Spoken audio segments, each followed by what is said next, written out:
Hello. Hello, प्रणाम गुरुजी। प्रणाम प्रणाम प्रणाम। बड़ी बड़ी। गुरुजी, मैंने पहले भी आपसे एक बार बात किया था। हाँ हाँ। तो ये जो जो आपने बताया था कि ये सार शब्द सुनने के बाद सभी काम धीरे धीरे होने लगते हैं, हाँ हाँ।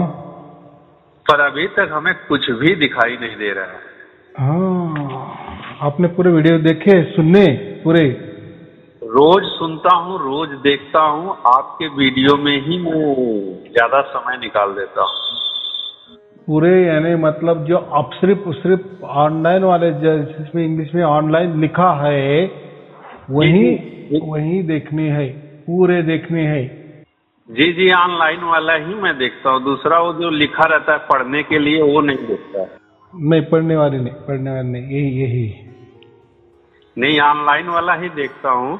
लेकिन जैसे मैं पहले था परेशान था, वैसे अभी परेशान रहता हूँ। जबकि हम एकदम निश्चिंत अवस्था में भी रहता हूँ, वो सार शब्द धुन में ही लग जाता हूँ। हाँ एकदम हाँ। क्लियर कट वो उतरता है अपने शरीर में, एक बाहर आयाम भी दिखाई देने लगता है। हालांकि सोने के बाद हम उस आयाम का आनंद भी पाते हैं, लेकिन जो संसारिक दिक्कतें हैं ना, वो बनी की बनी रहती है, इसमें डिफरेंस नहीं आ रहा है। नहीं, मुझे ये बताओ, ये आप जो सार शब्द की धुन कह रहे हो आप कैसे सुनते हो? खुली जागृति में सुन रहे हो ना, कि कोई उसके लिए ध्यान दबा रहा है, कि कान दबा रहा है, या ध्यान? नहीं, उसकी तो आवश्यकता नहीं है ना। मैंने इतना साधना कर लिया था ना कि वो आवाज प्रकट हो चुकी थी, पर ये नहीं पता था। ये तो आपने बताया कि यही वो चीज है, यही वो परमात्मा की आवाज। हालांकि ये आवाज 2 साल पहले ही प्रकट हो गया था, पर मैं इस पे गौर नहीं करता था, मैं घबराता था। बल्कि साधना की कौन सी अवस्था में मैं चला गया कि ये आवाज बाहर आ गया। मतलब साधना बहुत प्रचंड मैंने किया था, तो वो स्थिति से बाहर आ चुका था 2 साल पहले ही। ये तो आपने इसको स्पष्ट कर दिया, तो मुझे बड़ी राहत मिली। जिस दिन आपने बताया, जिस दिन मैंने देखा ये ऑनलाइन, तो तब से लगातार मैं संसार का सारा ध्यान, तंत्र मंत्र यंत्र छोड़ दिया, आप में ही लग गया ना। क्योंकि आपका जो निचोड़ है वो सबसे उत्तम हमें दिखाई देने लगा, पूरा विश्वास हो गया उससे। लेकिन जो सांसारिक बाधाएं हैं उसमें डिफरेंस नहीं आ रहा है। मैं बड़ा उसमें आज संशय हुआ, तो मैं आपको फोन दोबारा लगाया।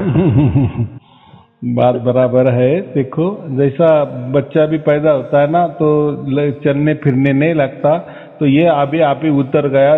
जैसे आपका पूरा शरीर शुद्ध पवित्र नहीं बनता, तब तक ये थोड़ा सा उसका बेनिफिट हमें नहीं मिलता है। पहली तो आनंद की बात ये होनी चाहिए कि हमें धुन सुनाई देने लगी, या हम परमात्मा से जुड़ गए, उसका सिग्नल हमारे तक पहुंच गया। ये बहुत अलौकिक घटना है। यानी हमने जीते जी परमात्मा को प्राप्त किए, कि जो मनुष्य जीवन का उद्देश्य है वो तो पहले ही। ये तो सांसारिक जो बातें होती है ना, वो तो हमारा प्रारब्ध के वजह से चलने वाली होती है। तो मैंने बहुत सारे वीडियो में बताया है। तो इससे इतना ही फायदा हो जाता है कि जो भी दुख आते हैं तो वो हल्के में ट्रांसफर हो जाते हैं। दुख तो आने ही आने हैं, लेकिन ये सार शब्द होने के कारण वो दुखों में बहुत सारा कमीपना आ जाता है, या उसकी तीव्रता बहुत ही कम हो जाती है। ये मैंने कहा है। लेकिन ऐसा मैंने कहीं भी किसी भी वीडियो में नहीं कहा कि सार शब्द सुनने के बाद आप पूरी तरह संसार में आप सुखी और आनंदी में रहेंगे, ऐसा नहीं है। मूलतः आप ये समझो कि सार शब्द की प्राप्ति माने ही परमात्मा की प्राप्ति। बस संसार की प्राप्ति नहीं है, संसार की खुशियां के लिए नहीं होती है। क्योंकि ये जो आपका जो जीवन चल रहा है ना, ये प्रारब्ध की वजह से चल रहा है। प्रारब्ध, ये तो आपको बहुत सारे वीडियो में मैंने बताया, ये पिछले जन्मों के जितने भी हमारा है उसका वो निचोड़ आता है प्रारब्ध। तो फिर प्रारब्ध में आगे क्या है वो तो नहीं मालूम, लेकिन इतना तो हमें तो मालूम है कि उसकी आदत तो हमें गिर गई है। कभी हम सुखी रहते, कभी दुखी रहते, कभी कई दिन हमें सुख मिलता है या दूसरे दिन हमें दुख मिलता है। ये सब मिक्सिंग चलता है। तो सार शब्द प्राप्त होने के बाद हमें इतना ही उसका आनंद मिलता है कि जो भी दुख आते हैं प्रारब्ध की वजह से वो हल्के हो जाते हैं, ऐसा मैंने कहा है। बराबर। अच्छा अच्छा। हाँ। चलिए ये स्पष्ट हो गया, लेकिन सार शब्द मिलने के बाद थोड़ा सा ये राहत तो मिलनी चाहिए। जैसा आप बोलते हैं कि सार शब्द जो है मूल जब पकड़ में आ गया तो बाकी सामान्य हो जाना चाहिए ना, वो समझ में भी आना चाहिए कि नहीं सामान्य स्थितियां हो रही हैं। अभी देखो इसके लिए कबीर साहब ने बहुत स्पष्ट कहा है, विश्वास क्या कहा है, मैं हूँ विश्वास में। अगर आपको इतना विश्वास हो गया कि ये इतना परम शक्तिशाली परमात्मा ने मुझे प्राप्त किया या उसका सिग्नल ने मुझे में पकड़ लिए या मैंने वो सिग्नल को पकड़ लिए, बात एक की। जैसे आपने मुझे फोन लगाया या मैंने आपको फोन लगाया, बात एक ही हो गई। इसका निचोड़ क्या है, बस हमारे दोनों में बातें हो रही। तो वैसा ही परमात्मा हम तक आता है या हमको पकड़ लेता है, यानी उसका मतलब ही क्या, उसकी रेंज हम तक पहुंच जाती है। बस इससे हमारा जुड़ा हो जाता है और परमात्मा को हम सत कहते हैं, सत से जुड़ा हमारा हो जाता है। और जब निरंतर होने लगता है तो जैसे हम कुछ काम करते हैं पेट के लिए या आप कहीं ऑफिस में जाते होंगे या कोई हाथ से कारागिरी करते होंगे, तो जब कारागिरी भी यहाँ चलती है और यहाँ धुन भी चलती है, दोनों पैरेलल चलती है। तो जब एक हाथ से हम काम करते हैं और ये बाजू हमारी धुन चलती है, तो ये हाथ से जो काम होने वाला होता है ना, वो परमात्मा की देखरेख में वो काम हो जाता है। तो इसलिए वो काम में हमें बरकत आने लगती है, ऐसा होता है। तो या ऐसा समझो कि वो काम को ये जो सत का टच होता है, तो यानी वो जो भी हमारे हाथ से फिर काम होते हैं 24 घंटे में, तो बहुत सारे काम हमारे होते हैं। फिर विचार भी एक काम है, कोई कल्पना करे वो भी काम है, हाथों से जो भी काम वो भी एक काम है, संसार का जो भी काम करे वो भी एक काम है। तो यहाँ धुन चलती है और ये काम चलता है, तो ये धुन का प्रभाव वो काम पर आ जाता है। यानी ऐसा समझो कि वो जो भी कर्म होते हैं उसके साक्षी ये धुन होती है, यानी परमात्मा के साक्षी से वो आप काम करते हैं। इसलिए उसमें हमको बाद में यानी मरने के बाद हमें उसका फल नहीं मिलता। तो जब परमात्मा ही साक्षी होते हैं जिस काम में, तो वो जो काम करते हैं वो निष्काम हो जाता है। अगर सार शब्द की प्राप्ति नहीं होती और हम काम करते तो फिर वो काम का हमें बेनिफिट मिलता है, यानी फिर अच्छा मिले या बुरा मिले, यानी उससे वो काम से हमें पुण्य मिले या पाप मिले। अगर पुण्य मिले तो हमें मरने के बाद स्वर्ग मिलता है, ऐसा हम कहते हैं। या हमने पाप काम किए तो उसको हम नरक भोगते हैं। लेकिन अभी ये जो सार शब्द वाला का मामला थोड़ा अलग हो जाता है, क्योंकि 24 घंटे अगर ये धुन हमारी चलती है और 24 घंटे में जो भी हमारा कार्य होता है तो वो परमात्मा के सत्य के टच से वो काम होता है। फिर वो हर काम में परमात्मा का क्या बोलते हैं, उसका कृपा दृष्टि का वर्षाव होता है या परमात्मा के सानिध्य से नजर निगरानी में वो काम होता है। इसलिए वो हर काम निष्काम होता है और कर्म होता है और उसका फिर कोई हमें बेनिफिट नहीं मिलता आगे वाले, क्योंकि हमारा जन्म ही नहीं रहता ना आगे, क्योंकि हम जीते जी ही मोक्ष को प्राप्त हो गए ना। हाँ ठीक है, लेकिन मैं जब धुन में लग जाता हूँ तो मुझे शरीर का भान नहीं रहता, जैसे लगता है कि वही एक तार जुड़ा हुआ है, उसी के रेंज में मैं अपने आप को वही पाता हूँ। लेकिन जो रियल जिंदगी है इसमें थोड़ा बदलाव दिखना चाहिए, ऐसा नहीं। अभी देखो आपने आपके मुंह से कहा कि मैं जब भी धुन सुनता हूँ तो आपका भान जो है, आपका देह भान का विसर हो जाता है। ये पूरा तरह से गलत है, पूरी तरह से गलत है। यानी आप सार शब्द की धुन नहीं सुन रहे हो, या ऐसा समझो वो आप प्राकृतिक वाली ही धुन में मस्त रह रहे हैं। क्योंकि सार शब्द वाली धुन में मैं 1000 बार कहा कि सार शब्द वाली धुन ये जागृति में चाहिए। जागृति माने क्या, ये हम जो बोल रहे हैं ना, इसको जागृति कहते हैं। अगर वो धुन आप ध्यान से सुनने की कोशिश किए तो वो सार शब्द वाली धुन नहीं होती, वो प्रकृति वाली धुन होती है। और प्रकृति वाली जो भी धुनें हम सुनते हैं उसका बेनिफिट हमें अच्छा नहीं होता, रिजल्ट उल्टा हमें खराब ही होता, क्योंकि वो धुनें ही काल की होती है, प्रकृति वाली होती है, नश्वर वाली होती है, माया वाली होती है, असत्य वाली होती है, मोहमाया वाली होती है। ये मैं बोल रहा हूँ। माया वाली धुन तो रुक रुक के आती है ना, ये तो निरंतर 24 घंटे चलती नहीं, लेकिन बराबर है, लेकिन आप उसके लिए प्रयास कर रहे हैं ना। ये तो धुन सहज में आनी चाहिए, परमात्मा सहज में है। सहज समाधि क्यों कहा है, सहज योग क्यों कहा है? अगर आप ध्यान पर बैठे, ठीक है, कान नहीं दबाए, ठीक है, आंख भी नहीं दबाए, लेकिन आप ध्यान सुन रहे, लेकिन आपने पोजीशन ली ना, यानी आप कोई स्पेशल कर रहे हैं धुन सुनने के लिए, जो भी स्पेशल कर रहे हैं, इसका मतलब आप प्रकृति में जा रहे हैं या प्रकृति वाली धुन सुन रहे हैं। ये मैं यही कहता हूं कि सार शब्द वाली जो धुन होती है काम करते वक्त आना ही चाहिए। अगर उसके लिए आप ध्यान पर बैठे और फिर वो आने लगे तो वो सार शब्द वाली धुन नहीं होती। ये थोड़ा सूक्ष्म बदलाव है, इसलिए आपको शायद ऐसा लग रहा है कि रिजल्ट नहीं मिल रहा है। तो चलो अच्छा, ठीक है, अच्छी बात है कि आपने फोन किए। तो अभी एक ही बात करना कि कभी भी उसके लिए ध्यान करना नहीं या उसके लिए कोई प्रयास करना नहीं या धुन सुनाई देने लगनी चाहिए, ये विचार भी आपके मन में आना नहीं चाहिए, क्योंकि ये जो सार शब्द वाली धुन ये स्वयं में हमारे पास आती है, उसके लिए हमें कोई कष्ट ही करना नहीं पड़ता है, समझ में? जी जी जी। तो वो सार शब्द वाली धुन होती है, उसमें वो परमात्मा वाली ध्वनि होती है। लेकिन जहां भी हम कोई कष्ट करते हैं ना, प्रयास करते हैं, प्रयत्न करते हैं, जैसे कोई मंत्र ले लिए, मंत्र किस लिए हम करते हैं? तो उससे कोई तो भी हमें प्राप्त होना चाहिए। ध्यान भी किस लिए करते हैं? या ध्यान यहाँ टिकाना वहां टिकाना, वो काम कौन करता है? मन करता है। अगर फिर ध्यान में कोई धुन सुनाई देने लगे और वो कौन सुन रहा है? फिर वो आपका मन सुन रहा है। लेकिन सार शब्द वाला जो धुन होती है उसके लिए मन की बिल्कुल आवश्यकता नहीं होती, वो 36 का आंकड़ा ऐसा समझो। नहीं नहीं, तो ये जो धुन सुनाई पड़ती है ये तो शरीर के किसी भी स्थिति से नहीं सुनाई पड़ती, ये तो अलग ही है ना बाबा जी। ये बात बराबर है, उसके लिए कान की बिल्कुल जरूरत नहीं होती, बराबर। कोई नहीं, कान बंद करने के बाद भी वो सुनाई पड़ती है। हाँ बराबर ना, खुले काम में भी वो। लेकिन अभी यहाँ आपका इतना ही प्रॉब्लम है कि आप उसके लिए प्रयास कर रहे हो, ये बात नहीं। क्योंकि देखो, हम वो धुन, वो परमात्मा है, उसके लिए हम कोई भी जोर जबरदस्ती नहीं कर सकते, वो तो हमारा बाप है, बराबर। और परमात्मा यानी क्या? वो महान, वो महा चैतन्यता है।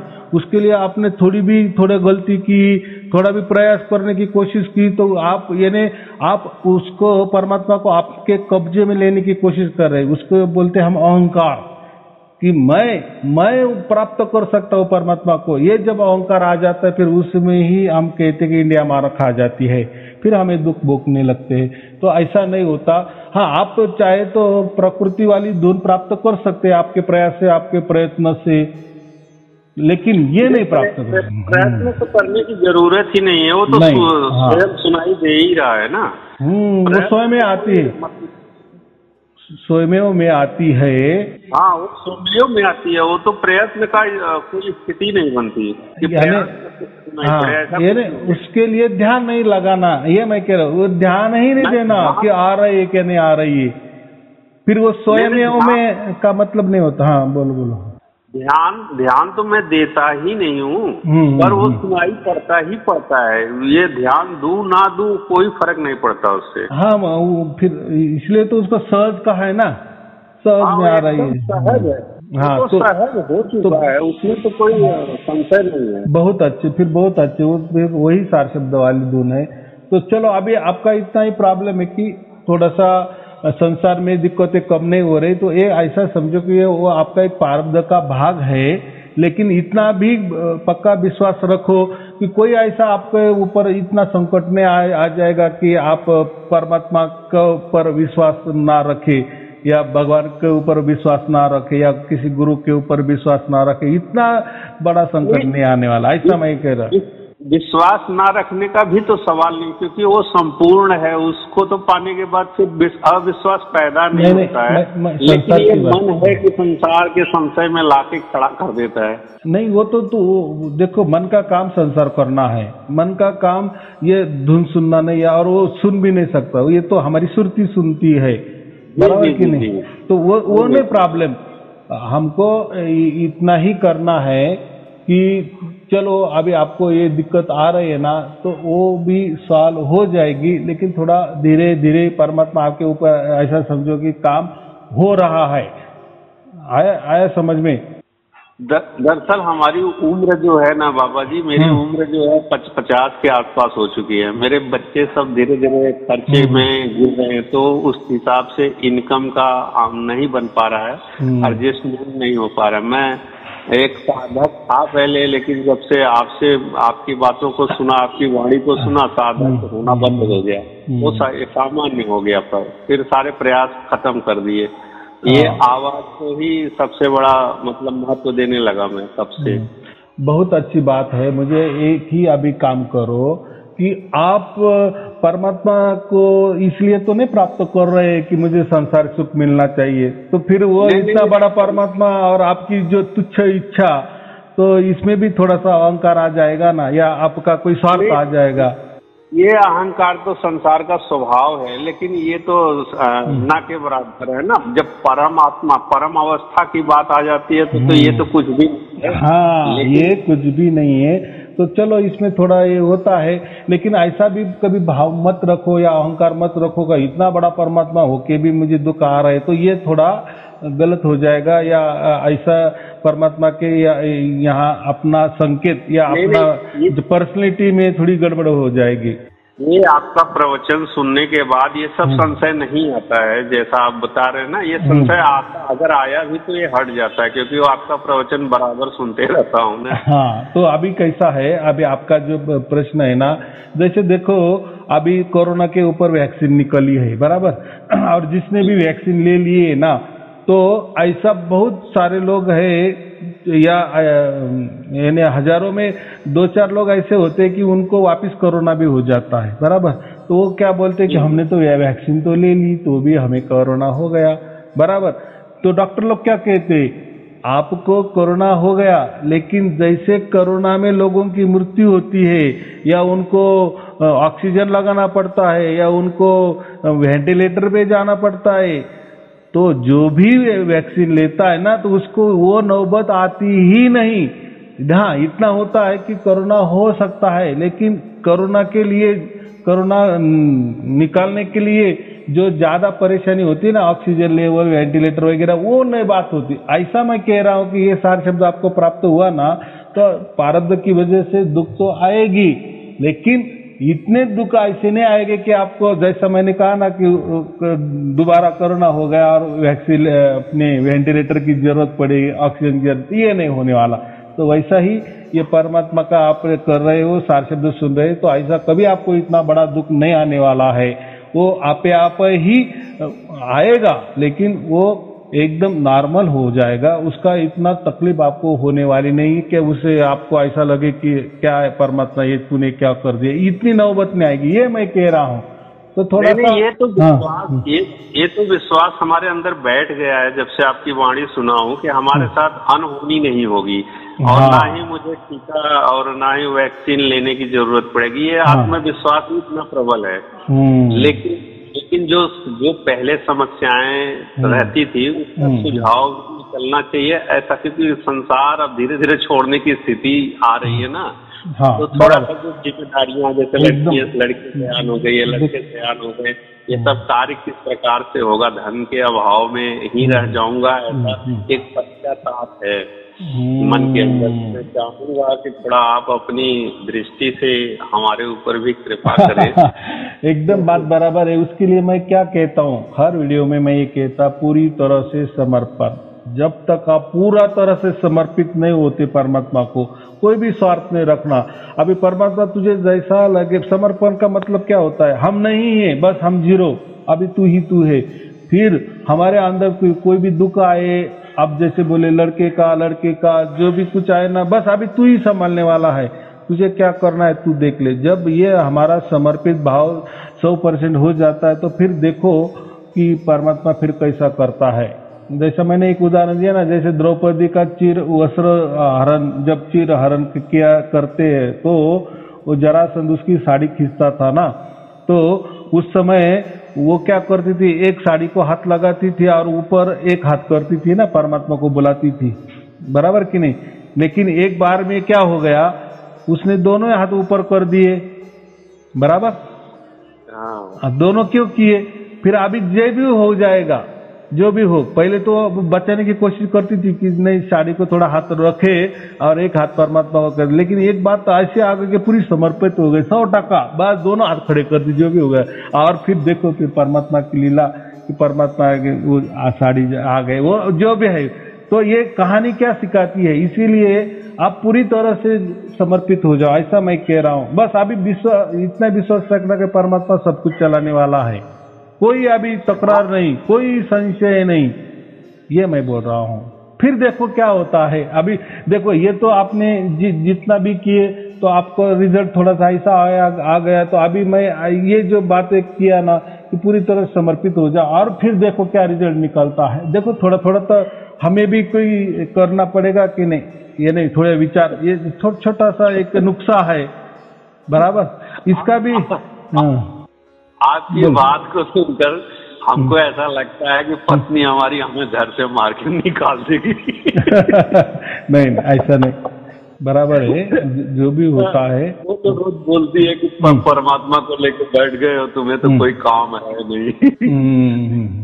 देखो यही देखो बात बराबर है, उनका जो उनका प्रॉब्लम उनके पास, उनको क्या परमात्मा क्या होता है इतनी नहीं समझ होती है, या बच्चे समझो, बच्चे भी हम जान गए हैं इसलिए मान रहे हैं, वो जानती नहीं इसलिए नहीं मान रही। देखो ये क्या आपके साथ नहीं हो रहा है, हर जितने भी बड़े बड़े संत हो गए ना, उतने उनके पत्नी ने उनको मारा ही है, घर से भगाए दिए, ये तो मालूम है ना। बहुत सारे संत हमारे महाराष्ट्र में भी हो गई है या वहां भी हो गए, तो ये स्थिति सबकी है, आपकी है, ऐसा कुछ नहीं है। लेकिन नहीं, वो ऐसे भी हम लोग ऐसी स्थिति में है कि हम लोग स्वयं में तो मर ही चुके हैं, खाली शरीर देखने के लिए है। ध्यान से देखा जाए तो हम लोग जब वर्तमान की स्थिति में आ गए तो मृत्यु समान तो है ही है, लाश है एक प्रकार से। तो मैं वही बोल रहा हूँ ना, तो इतना तो अभी आप ही बोल रहे कि ऐसा तो पूरा हो गया हमारा, तो अभी पूरा समर्पित कर दो। मैं क्या कहा, द्रौपदी ने पूरे दोनों हाथ खड़े कर दी, जो भी होगा वो देखा जाएगा, बस परमात्मा भी तू ही तू, थोड़ा विश्वास करके देखो, ऐसा मैं कह रहा हूँ। बाकी भी क्या कर सकते हैं, अभी आपको तो परमात्मा भी मिल गया, अभी क्या करना चाहिए। अभी कैसा है, ये जो प्रारब्ध होता है ना, उसका भी भुगतान हमें तो करना ही पड़ेगा ना। अभी हमको जन्म नहीं है, अगला जन्म नहीं है, बराबर। ये समर्पण की जो भाव है ना, ये तो मैं कई बार अपने आप को देखा हूँ कि मैं कुछ भी नहीं हूँ, मैं समाप्त हूँ। हाँ, जो कुछ है शरण का और एक मतलब ऐसा है कि जो भी आपके साथ घट रही है ना, वो भी परमात्मा को सौंप दो, ऐसा मैं कह रहा हूँ। बस अभी तू जो करेगा वैसा, तू मारे या हमें तारे, बस तू इसको समर्पित भाव बोलते हैं, ऐसा मैं बोल रहा हूँ। पूरी तरह से 100%, कोई भी शंका मत लाओ। तो देखो ना, थोड़ा सा करके देखो। हाँ, आने दो ना, तो वो तो देखो मन है, वो तो शंका आएगी, तो ये करके देखो, ऐसा मैं कह रहा हूँ, बराबर। मैं इस स्थिति जो आप बता रहे हो ना, इस स्थिति के अंदर ही रहता हूँ ज्यादातर ना। मैं स्वयं को सौंप चुका हूँ, मैं मतलब हूँ नहीं करके बहुत अच्छी, बहुत अच्छी। बस अभी तू ही तू है। मैं ये देख रहा हूँ कि मुझे जो कुछ भी करना है वो परमात्मा करेगा, हम कर भी नहीं सकते, क्योंकि हम इंसान कुछ नहीं कर सकते, परमात्मा ही करता है, हम कुछ करते ही नहीं है। करवाएगा तो इंसान चलेगा मोबाइल के जैसे। हम देखो, हम समर्पित भी हो रहे हैं ना परमात्मा को, तो हम तो कहाँ हमारे है, हम खुद भी हमारे नहीं, हम भी परमात्मा के बच्चे हैं, तो हम परमात्मा को समर्पित हो रहे, तो क्यों कोई बड़ी बाजी नहीं मार रहे हैं हम, बराबर कि नहीं। तो नहीं, उसका ही हाँ, लेकिन भाव ऐसा लाना है हमें, ये बात मैं बोल रहा हूँ। हाँ, इच्छाएं तो सभी खत्म हो गई है ना, इच्छा तो रही नहीं, संसार की इच्छा नहीं रही है बाबा जी। लेकिन ये है कि जो सामाजिक दायरा है परिवार बच्चे का, वो संतुलन कैसे हो, उसके लिए थोड़ा सा चिंता आ जाती है। बाकी तो मैं हूँ नहीं ऐसा, मैं जैसे घर गृहस्थी में लोग बिजी रहते हैं ना, मैं उस प्रकार का भी व्यक्ति नहीं हूँ। मैं एकदम जैसे पागल दीवाना एक टाइप का व्यक्ति होता है, संसार में रहता है लेकिन संसार से कोई लेना देना नहीं रहता ना, तो संसार की बातें अच्छी भी नहीं लगती। ऐसी स्थिति में व्यक्ति को पहुंच जाता है तो संसार की जो स्वार्थ की बातें है ना, वो बिल्कुल पसंद नहीं आती है। तो ऐसे स्थिति में परिवार का जो नकारात्मक टेंशन है वो अभी हमको सुनने को मिल ही जाता है। रोका भी नहीं जा सकता, लेकिन हमारी स्थिति बदल भी नहीं सकती, क्योंकि अब बदल चुकी है, जो बदलना है वो बदल चुकी है। तो वापस संसार में हम एंट्री भी नहीं मार पाएंगे ना, ये भी तो है। तो इसीलिए हम आपकी भी कृपा की जरूरत हमें लगती है। हमारी कृपा तो है, हर वीडियो में मेरा शुभ आशीर्वाद रहता है, मैं आपको वापस शुभ आशीर्वाद देता हूँ, शुभ आशीर्वाद। लेकिन मुझे इतना ही कहना है, बस परमात्मा को शब्दों को करेगा, क्या करना है कर, तार तू नहीं तो मार, जो करना है। और वो होता है सब कुछ होता है। ये देखो, फिर ये भोगना फिर क्या है, ये जो प्रारब्ध हम भोग रहे हैं ना, अगर उसकी थोड़ी सी भी तकलीफ नहीं होगी तो फिर वो भोगना ही क्या हो गया, फिर वो प्रारब्ध भी किस काम का, ये हो जाएगा ना। तो हमें भी थोड़ा लगना चाहिए ना, कुछ तो भी है, कुछ तो भी हमने कुछ तो भी किया होगा, इसलिए तो ये हमें सामने आया है। लेकिन चलो, उसमें इतना ही कहना कि परमात्मा बहुत अच्छे कि ये जो कुछ हमारे अभी सामने आ रहा है, ये अगर आपका सार शब्द हमें प्राप्त नहीं होता तो ना जाने यही संकट और क्या रूप अकराल विकराल रूप करता, ये तो कम हो गए। ये बात आपकी सही है, लेकिन जब वर्तमान पकड़ में आ जाता है तो भूत भविष्य तो ऐसे ही भाग लेता है, ऐसी भी तो स्थिति देखने को चाहिए। बहुत अच्छे, क्योंकि सार शब्द ये वर्तमान काल है। अभी आपका भूत भी खत्म, वर्तमान अपना भविष्य तो पूरा खत्म, क्योंकि आप समर्पित हो गए हैं। वर्तमान में ही तो सारी सिद्धियां, सारी शक्तियां, स्वयं परमात्मा समाया हुआ है। तो भूत और भविष्य का तो अंत हो गया ना, हम तो अनंत, वर्तमान अनंत है ना बाबा जी, आप ही के मुंह से सब निकले वाली है। एकदम बराबर बात है। धुन के साथ में व्यक्ति वर्तमान में ही रहता है। पहले जब ये सब जानकारी नहीं थी तो हम भूत भविष्य में भटक रहे थे, अब तो भूत भविष्य नजदीक भी नहीं आता, अगर कहीं से आया भी तो हम वर्तमान में आ जाते हैं तुरंत। वर्तमान में ही रहते, जब धुन सुनते हैं उस वक्त हम वर्तमान में ही रहते, और वर्तमान कोई भी कहते हैं ना, कोई भी माई कलाल नहीं पकड़ सकता। ये सार शब्द में इतनी पावर है कि पल के लिए अगर हम संसार में प्रवेश भी करते हैं तुरंत भाग आते हैं। नहीं, बहुत सारे भी ऐसे बड़ी बड़ी संस्था है कि वो ज्ञान देते हैं हमें प्रेजेंट में रहने का, कि जागृति में रहो, होश में रहो, होश हवास में रहो। वो सुनने में तो बहुत बढ़िया लगता है कि हाँ यार क्या बातें कर रहे, जागृति में रहो, होश में रहो, होश मत खो। लेकिन प्रैक्टिकली में कैसे होश में रहेंगे, कैसे जागृति में रहेंगे? बगैर सार शब्द के जागृति नहीं हो सकती, होश में नहीं रह सकते। उसको सार शब्द जागृति में नहीं रहते तो सुनने वाले कहाँ से रहेंगे? जब तक कोई मार्ग नहीं रहेगा, जब तक कोई आधार नहीं रहेगा, जैसे धुन एक आधार है, ऐसा आधार जब तक कोई चीज नहीं रहेगा तो आदमी व्यक्ति वर्तमान में नहीं आ सकता। एकदम लाख टक्के की बात की, कभी नहीं आ सकता। लेकिन क्या है, वर्तमान में आ गया वो भूत भविष्य में जा भी नहीं सकता। हाँ, प्रवचन करने वाले तो कर देते, होश में रहो, होश रहो, जागृति में रहो, लेकिन कैसे रहे वो नहीं बताते, बस रहो। अरे क्या रहो, उनको पता ही नहीं है तो बताएंगे कहाँ से, वो खुद भटक रहे हैं। हाँ, तो ये जागृति माने सो का जो धर्म, सो धर्म में रहो, इसको ही सो धर्म भी कहा गया है जागृति में। हमारा सो धर्म क्या है? हमारा परमात्मा ही सो बाप, हमारा तो वो ही है, हमारा डीएनए हमारा और उसका एक ही है। बस हम जब हमको ही ये करते, देखो हम क्या है, खुद एक तत्व है बराबर, और परमात्मा क्या है, सत है। देखो सत में भी एक स आया है और एक त लगा है, बराबर।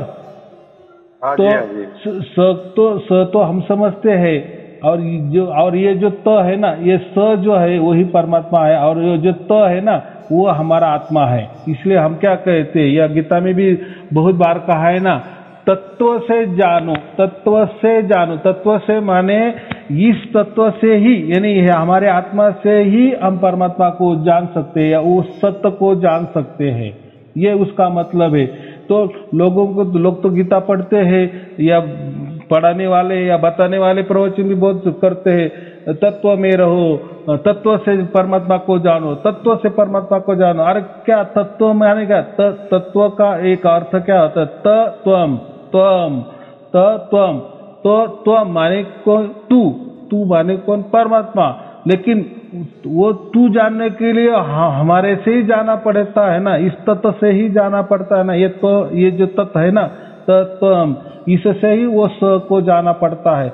फिर वो जो दोनों का मिलाप हो जाता है, मतलब उससे सत बनता है, उसको शाश्वत कहते हैं। वही हमारा स्वधर्म है, ऐसा भी कहते हैं ना। कोई उसको निज स्वरूप कहते हैं, वो एक्चुअली निज स्वरूप नहीं कहना चाहिए। निज स्वरूप का मतलब बस हम ही हम, यानी परमात्मा भी मैं, आत्मा भी मैं, और मेरे सिवा कोई नहीं है। वो इतना ये बोलने वाले कुछ भी बक देते हैं, ऐसा नहीं होता है कभी। वो परमात्मा का और हमारा निज स्वरूप एक नहीं है। हम परमात्मा के हो जाते हैं, परमात्मा का मिलन हमारा हो जाता है, उसका मतलब परमात्मा के गोद में हम बैठते हैं, हम सिकुड़ में जाते हैं। जैसा कोई बड़ा वृक्ष बन जाता है और ढह जाता है, लेकिन जब वो बड़ा होता है ना, तो उसके जो फल आते हैं ना, तो उसके फल नीचे बराबर गिरते हैं और मिट्टी में दबे की दबे रहते हैं, बराबर। ये जैसा वृक्ष चला जाता है, फिर वही जो बीज है ना, वही अंकुरित होने लगता है, वापिस वो वृक्ष बन जाता है। वैसा ही हम परमात्मा की गोद में गए माने क्या? हम हमारा बीज स्वरूप, हमारा स्व स्वरूप जो है, या जो हमारा स्वधर्म है, वो हम उसी में जाके चिपक जाते हैं, बस सिकुड़ जाते हैं।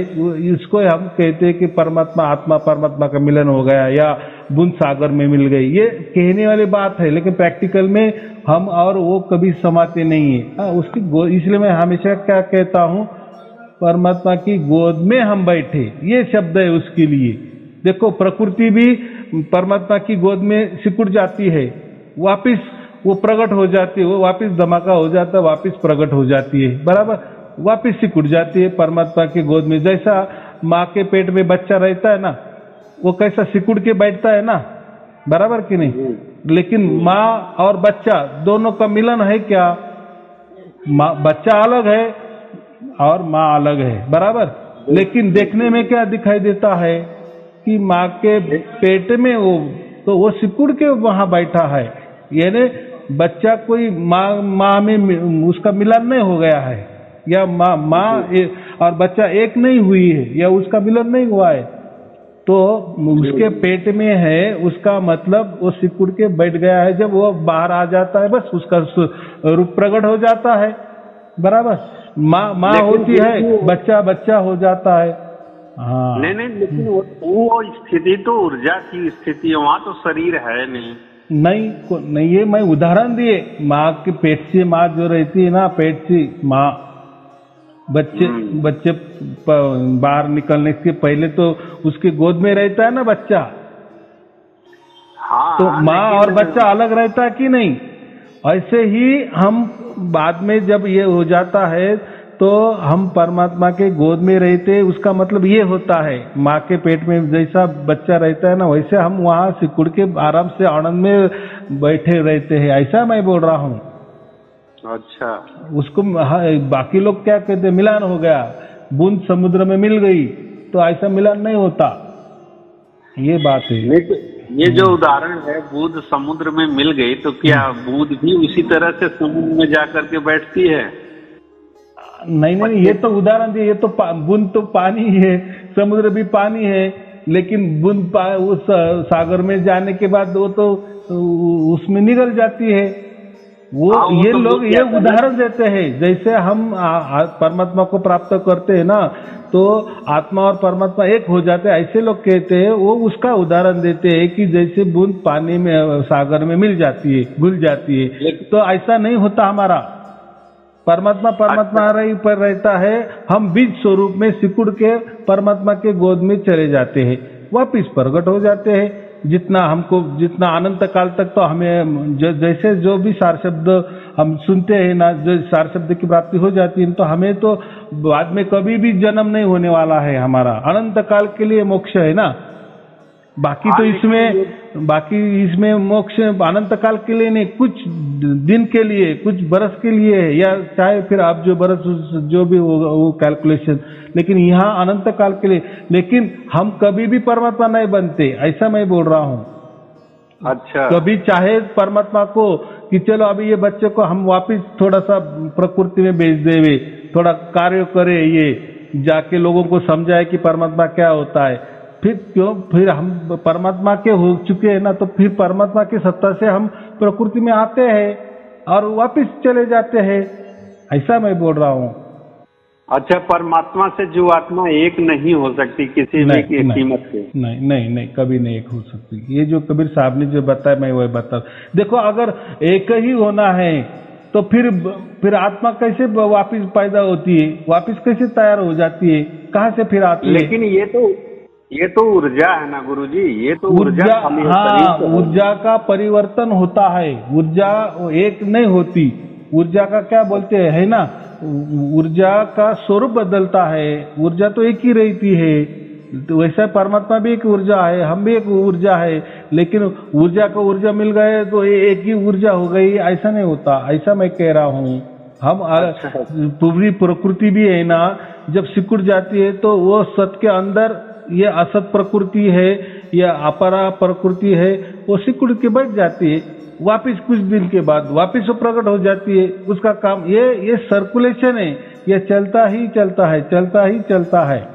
तो इतना हम दिमाग नहीं लगा सकते, और क्या लगाना, क्योंकि देखो परमात्मा के बारे में हम क्या कर रहे हैं कि जो प्रकृति में जो चल रहा है ना, प्रकृति का ज्ञान से हम परमात्मा को ढूंढने की कोशिश करते हैं, या यहाँ जैसा होता है ना, या प्रकृति में जैसा विचार है ना, वही विचार हम परमात्मा को लगाने की कोशिश करते हैं। यहाँ ही इंडिया मार खाता है, उसका मतलब ऐसा है, वो अलग ही दुनिया है, उसके अलग ही नियम है, फिर अलग ही क्या होता है। जब हम वह जाते हैं ना, तब वो पता चलता है। यहाँ से हम बुद्धि नहीं लगा, अगर यहाँ से हम बुद्धि लगाए कि परमात्मा हाँ ऐसा होगा, बुद्ध सागर में चली जाती, वैसे हम उसमें निकल जाएंगे, या परमात्मा और आत्मा एक हो जाएंगे, ये बुद्धि से हम विचार कर रहे हैं। और ये प्राकृतिक वाली बुद्धि है, ये प्राकृतिक बुद्धि वो परमात्मा का वो वर्णन नहीं कर सकती, या विचार नहीं कर सकते, वो विचारों के परे वाली बात है।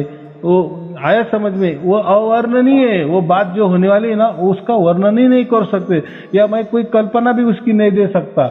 जो भी दूंगा तो यही प्रकृति वाली बुद्धि से मैं दूंगा, लेकिन वो सच्चाई नहीं होगी, वो अलग ही मामला होगा। इसलिए उतना हम समझना ही नहीं क्या होने वाला। मैं यही कहा ना कि हम आत्मा और परमात्मा एक नहीं हो सकते, तो हम उसके परमात्मा की गोद में आनंद से बैठते हैं, अनंत काल के लिए बैठते हैं, ये हो सकता है। लेकिन उसका और ये नहीं, अगर कभी परमात्मा को लगा कि ये आत्मा जाने दो, अभी प्रकृति में जाने दो, या यहाँ जाने दो, वहां जाने दो, या हमारा काम करे, या हमारा कार्य करे, या हमारे अंडर में, तो वो कुछ भी कर सकता है। वो तो बाप है ना, जैसा बाप बच्चों को काम को लगाता है, कहीं भेज देता है, कभी बोलता है जाओ व्यापार करो, या मैं पैसा दे देता हूँ, ये जैसा होता है ना, तो वैसा भी वहाँ होता है। लेकिन मैं वापिस क्या कह रहा हूँ, ये तो मैंने थोड़ा आपको समझाने की कोशिश की, यानी प्रकृति का दिमाग लगाया कि ऐसा होता है, लेकिन एक्चुअली में वो थोड़ा अलग भी हो सकता है। लेकिन ये कभी नहीं होगा कि बूंद सागर में मिल जाने के बाद बूंद का अस्तित्व खत्म हो जाता है, वो सागर ही बन जाता है, ये नहीं होता। ये मैं कह रहा हूँ, इसके लिए मैं उदाहरण दे रहा हूँ। आए समझ में? मैं यही समझ रहा था कि आत्मा जब परमात्मा में मिल जाता है तो आत्मा नहीं रहता, फिर वो परमात्मा मय हो जाता है। नहीं, ये जो स्व का जो स्वरूप है ना, ये हमारा कभी नष्ट नहीं होता। परमात्मा का स्वरूप है, परमात्मा है, यानी हम जो है ना, हम बाप ही रहता है और बेटा ही रहता है। तो अच्छा जी। हाँ, तो ये थोड़ा सा देखो, सभी जो बातें है ना एक जैसी नहीं होती, हर धर्म की बातें अलग अलग होती है। उनका परमात्मा के बारे में वे विचार, आत्मा के बारे में विचार अलग अलग, सबके अलग अलग ही है। इसीलिए और ये कबीर साहब ने ये बताया, अलग ही बताया है। फिर परमात्मा को खोजने की कोशिश ही क्या करना? अगर हमारा आत्मा ही परमात्मा है तो फिर क्यों चार शब्द भी सुनना? बराबर, हमको ही सुनते जाओ ना। और फिर हम दुखी भी क्यों है? अगर हम परमात्मा ही है या परमात्मा के अंश है, परमात्मा के अंश है इसका मतलब क्या है? परमात्मा नहीं है। परमात्मा वो तो ध्वनि जो है ना, यहाँ आत्मा है ना परमात्मा, वो ध्वनि ही सब कुछ है, ऐसा प्रतीत होता है कभी कभी कि ध्वनि ही है, न आत्मा रह गई, न परमात्मा रह गई, न शरीर रह गया, न संसार रह गया। बराबर बात है ना, लेकिन हम क्या कहते हैं, परमात्मा का अंश हम आत्मा है ना, तो हमारे भी अंदर एक ध्वनि है, इसलिए तो हम बोल चल रहे हैं ना, ये मैंने पावर, एनर्जी, और वो भी एक महा एनर्जी है, परमात्मा भी एनर्जी है। लेकिन आपका क्या कहना है कि ये एनर्जी यानी हमारे आत्मा वाली एनर्जी परमात्मा की एनर्जी में जाने के बाद एक हो जाती है, ऐसा आपका कहना है ना, उसका मिलान हो जाता है ना? तो ऐसा नहीं। जो आत्मा की ध्वनि है वो परमात्मा की ध्वनि आने के बाद आत्मा की ध्वनि समाप्त हो जाती है। आपने ये बात स्पष्ट कहा है। क्या कि जो आत्मा की ध्वनि सुनाई देती है पहले शुरू में, तो जो परमात्मा का सनातन ध्वनि है वो मिल जाने के बाद आत्मा की ध्वनि समाप्त हो जाती है, फिर वो निरंतर चलने लगता है, ऐसी स्थिति बन जाती है। एकदम बराबर। जैसे हमारे पहले आत्मा की जो ध्वनि है ना, जब वो यही पुकार, यानी हमारे आत्मा की जो ध्वनि निकलती है, यही पुकार परमात्मा सुन लेता है, ऐसा मैंने कहा। फिर वो फिर वहां से वो हमें लेने को आता है। तो ऐसा समझो कि जो परमात्मा क्या है, शाश्वत है, सत है, और वो आजन्मा है, और वो अखंडित है, वो निरंतर है, वो एक ही जगह स्थिर है, एक ही जगह है वो, बराबर। उसका प्रक्षेपण हमारे तक है, तो उसको क्या कहते हैं हम, वो कण कण में है, लेकिन कण कण में नहीं, वो प्रक्षेपण हमारे यहाँ है। जैसे आपका मोबाइल से आपने मुझे फोन लगा लिए, या आपके मोबाइल से आप पृथ्वी पर किसी को भी फोन लगा सकते हैं, तो उसका मतलब वो रेंज वहां तक गई है ना, या सभी पृथ्वी की रेंज आपके मोबाइल की यहाँ तक जुड़ी हुई है, बराबर जी। हाँ, तो वैसा ही परमात्मा की रेंज हमारे तक पहुंचती है, और वो उसको समझता है कि मेरा बच्चा मुझसे पुकार रहा है, बस वो खींच लेता है, फिर उसका और सिग्नल हमारा एक हो जाता है। जैसे अभी आपने मुझे मोबाइल लगाए, बराबर, मैंने उठाए, तो मैं आपके पास आया हूँ ऐसा समझे तो भी चलेगा, या आप ही मेरे घर आए हैं और बातचीत कर रहे, ऐसी भी बात दोनों भी एक है। हाँ, लेकिन आपने कहा कि जब उसके संपर्क में आ जाते हैं तो सारी कहानी खत्म हो जाती है। देखो ना, अभी जैसी धुन चल रही है तो उसका मतलब क्या हुआ, उसका पूरा नजर निगरानी में हमारे साथ है, और वो धुन कहाँ चल रही है, वो सतलोक में चल रही है, और यहाँ बैठ के हम सुन रहे हैं। जैसे मैं नासिक में बोल रहा हूँ, लेकिन आप सुन रहे, आपके घर में सुन रहे हैं, तो मैं आपके घर में नहीं आया हूँ, बराबर जी। तो ऐसा ही ये जो सतलोक में वो धुन चल रही है, हम यहाँ बैठ के सुन रहे हैं, और हम ही सुन सकते हैं, क्यों? तो हम आत्मा है इसलिए। उस धुन को सुनते हुए यदि नींद आ जाती है गुरुजी, तो एक चीज और दिखाई देता है कि हम सतलोक में यात्रा करते हैं नींद में, और सतलोक की चीजें दिखाई देने लगती, वो आयाम बदल जाता है। सो के उठे हो ना तो बड़ा आनंद में रहता है। नहीं, वो गलत है, और वो जो कोई आप देख रहे हैं ना, वो असत है, वो नहीं होता, ऐसा कुछ होता नहीं है। वो आपका एक कल्पना होगा या विचार होगा, या विचार ही कल्पना में उतर आए या चित्रों में उतर आए, और वो ऐसा कुछ आपको देखता होगा, लेकिन वो सपना ही जैसा ही समझो, वो ऐसा समझो, एक मोहमाई दुनिया ही समझो वो, लेकिन ऐसा वहाँ कुछ नहीं होता। बस उसका उत्तर जवाब ये है। आपको लगता है वैसा, चलो ठीक है, लग रहा है थोड़ा आनंद मिल रहा है, लेकिन वो सच बात नहीं, ऐसा मैं बोल रहा हूँ। जी, होगा, धीरे धीरे होगा, धीरे धीरे। कि जब ध्वनि में सो जाता हूँ तो एक अलग आयाम का आनंद मिलता है। देखो ऐसा है कि हम जो भी सुनकर जो सोते हैं, ऐसा हम जो कह रहे हैं ना, तो उसका मतलब ऐसा नहीं होता। देखो, अगर धुन में ही सोने जाएंगे ना तो हमें सोना ही नहीं होगा हमारा, ऐसे कभी भी नहीं हो सकता, क्योंकि ध्वनि ये जागृति वाली है ना, तो हम सोए कैसे। लेकिन जब भी हम आग बंद करते हैं ना तो उसका मतलब क्या होता है, वो जो सार शब्द वाली वो टाइम ध्वनि नहीं होती, वो ऐसा समझो प्रकृति वाली ध्वनि होती है, या ऐसा समझो कि एक हमें आभास निर्माण हो जाता है, बराबर। अगर सचमुच में वो सार शब्द वाली ध्वनि होती तो आप सो कैसे सकते हैं, आप सो ही नहीं सकते। लेकिन वो जो ध्वनि होता है वो प्राकृतिक वाली होती है, वो ऐसा को काल वाली होती है समझो, या उसको मोहमाई वाली समझो, और फिर वो सोते, वो धुन सुनते हैं, आप आग बंद करते हैं और सो जाते हैं, उसका मतलब वो जो ध्वनि वो सार शब्द वाली नहीं थी, ऐसा उसका मतलब है ना। हाँ, लेकिन ये जो 24 घंटे सुनाई पड़ खोलो बंद करो कोई फर्क नहीं पड़ता है। 24 घंटे का मतलब, 24 घंटे का मतलब ही जागृति होती है। 24 घंटे का मतलब जागृति। देखो, आप सोते हैं तो आप जिंदा रहते इसलिए सोते हैं ना।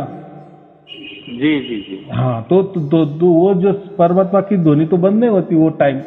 लेकिन मैं आपके सोने की बात कर रहा हूँ, जब भी आप आग बंद करते हैं ना तो ये तो वो तो ध्वनि चालू ही रहती है, लेकिन उस वक्त जो आप आग बंद करते हो और वो जो सुनते हैं ना, तो वो ये सार शब्द वाली नहीं रहती, ऐसा मैं कह रहा हूँ। क्योंकि सार शब्द वाली अगर आपके अंदर आ गई तो आप सो ही नहीं सकेंगे। ये तो जागृति वाली है ना, वो तो जागृत है, वो तो होश वाली है, वो तो प्रेजेंट है, वो तो प्रेजेंट है ना। करना ही पड़ता है। हाँ, तो ठीक है ना, फिर बराबर है, सोना तो पड़ेगा। तो फिर आप प्रकृति की गोद में चले जाते हो ना, बराबर कि नहीं। शरीर को एनर्जी के लिए तो वो प्राकृतिक सुविधा है। बिल्कुल बिल्कुल। हाँ, लेकिन ऐसा कभी नहीं होता आप दूसरे दिन जाग गए तो आपका सार शब्द वाली ध्वनि आपको सुनाई नहीं देगी, कल आई थी आज नहीं आएगी, ऐसा नहीं होता। वो तो चालू ही रहती। जैसे हम सोते हैं ना तो हम अलार्म लगाते हैं, तो अलार्म तो चालू ही रहता है ना, हम सो जाते हैं और फिर जो टाइम में हम अलार्म लगाए 5 बजे का, 5 जैसे बजता अलार्म बजता है, हम जग जाते हैं। तो अलार्म तो नहीं सोता, ऐसा मैं कह, वैसा वो धुन नहीं सोती। लेकिन आप जो बोल रहे हैं ना कि मैं आंख बंद करता हूं तो भी वो धुन सुनाई देती है, वो तब आप तो नींद लेने के लिए जाते हैं ना उस वक्त, तो वो जो ध्वनि होती है ना, वो ऐसा लगता है आपको सार शब्द वाली, वो सार शब्द वाली नहीं होती। लेकिन ये तो सनातन है ना बाबा जी, तो सनातन में फिर आंख बंद करो मुंह दो खोलो क्या फर्क पड़ता है? नहीं, वो तो जागृति वाली बात हो गई। मैं क्या बोल रहा हूँ, ये जो धुन है ना वो जागृति में आती है, उसको सार शब्द वाली ध्वनि कहते हैं। आंख बंद करने पर, कान बंद करने पर जो भी ध्वनि सुनाई देती है वो प्राकृतिक ध्वनि होती है। आप जब सोने जाते हैं, आप आंख बंद करते हैं, उस वक्त जो ध्वनि आपको सुनाई देती है ना, तो वो सार शब्द वाली नहीं होती, ऐसा मैं कह रहा हूँ। वो प्राकृतिक आती है, इसलिए नींद आ जाती है आपको, ऐसा मैं बोल रहा हूँ। हाँ, खुली आंख में जो सुनाई ध्वनि पड़ती है, खुली आंख में खुले कान से, वही आंख बंद करने के बाद वो धुन तो चलता ही रहता है, उसमें तो परिवर्तन होते दिखता नहीं है बाबा। मैं नींद की बात कर रहा हूँ, मैं नींद की बात कर रहा हूँ, सोने वाली बात नहीं कर रहा हूँ मैं।